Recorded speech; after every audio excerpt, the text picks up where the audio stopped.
diaspora.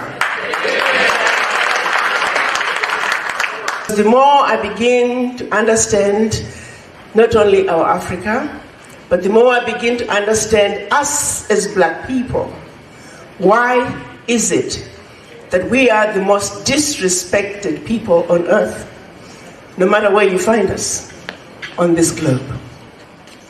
They often wondered why these black people are so smart and so indestructible. Maybe it's because of that third eye. No, it is the melanin. That's what makes us special. That's what makes us the origin of humanity, which is our motherland. Our motherland, Africa. The continent with everything and anything the world needs. The continent that everybody is going to for their needs. But the continent that we, the children of Africa, are busy running away from. That keeps me up every night. The more I try to dig deeper in understanding as to why Africa is where Africa is today, I couldn't help but find myself repeatedly going back to the beginning to say, how did we end up where we are as Africans? How did we get here? Not only as black people, but as Africans. The colonizers started coming to Africa, starting with the Portuguese, followed with slavery. But by 1884, after they had been haphazardly going into our continent, looting from the Africans, pretty soon they started looting from each other the loot that they had looted from the Africans. And before you know it, they were killing each other. And they were getting ready to have a war, a European war on the African soil. So Bismarck, the Chancellor of Germany at that time, called his sidekick Leopold, King Leopold of Belgium, said, listen, we got a problem. We're getting ready to kill each other and have a European war in Africa. Why don't we call all the colonizers? That was France, Germany, Italy, Spain, Portugal, Belgium, and of course the mighty Britain. Let's all meet in Berlin, Germany, and strategize on how we can organize ourselves so we can effectively see to it that Africa and her children are forever defeated and dominated. They proceeded to chop up our Africa into tiny little countries that we know of today.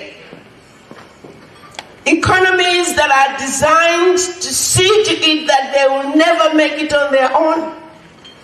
And in the event those small economies do make it, they're easy to destabilize. Who, in their right mind, puts a country together like Gambia, Burundi, Togo, Djibouti, Lesotho, Swaziland, and many, if not all, African countries. Each one of them was given the same sovereignty as China, as India.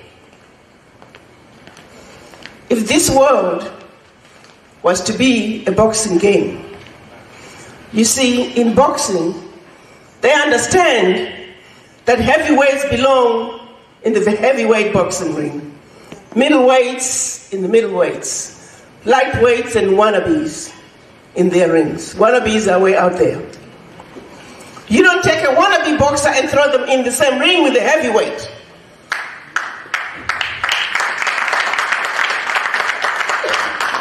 But what's being done to our Africa? Let's start negotiating. It's country against country. Countries, please stand up. Little Gambia stands up. And Gambia is supposed to negotiate with China. Lesotho is supposed to negotiate with India. Swaziland must jump in with the United States. Djibouti, you must go in. You see, the Europeans realized as individual European countries, they can make it. So they came together as the European Union. So they negotiate as a bloc. So yeah, Djibouti, you go in with EU. And when the African countries lose, the world stands back and says, what's wrong with you, African countries? Why aren't you able to manage your people? How can that be? Where is the parity? African countries are wannabe boxers who are constantly being thrown into the heavyweight boxing ring, and we're getting our rear ends kicked day in and day out.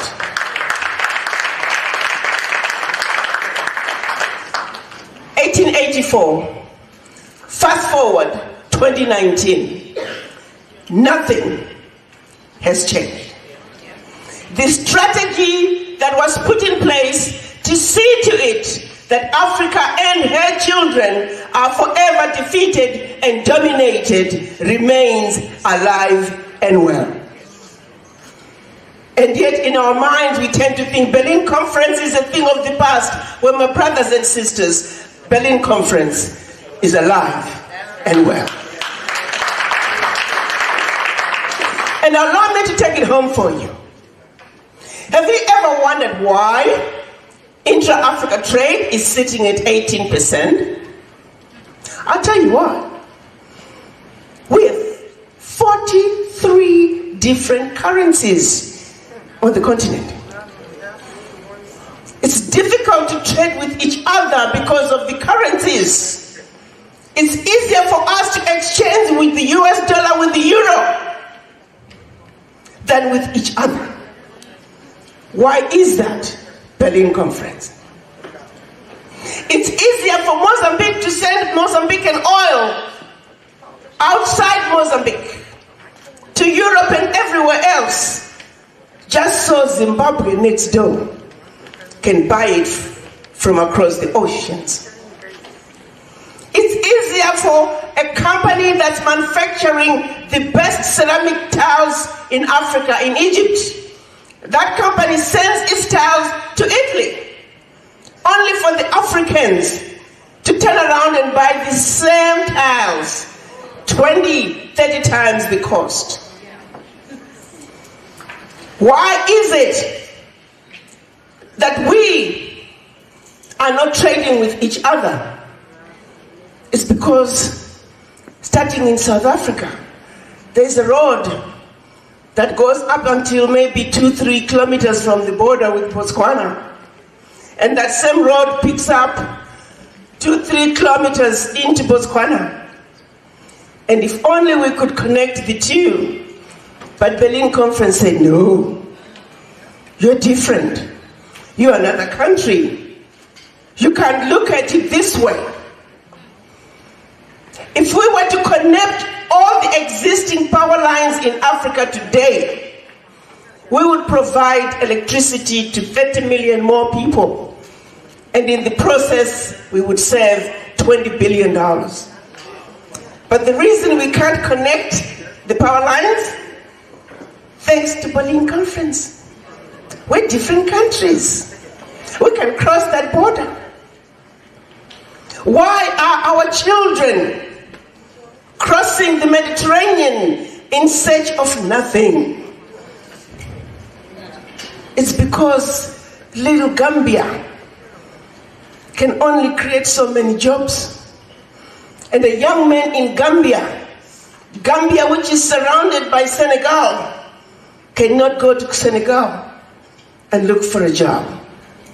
Thanks to the Berlin Conference.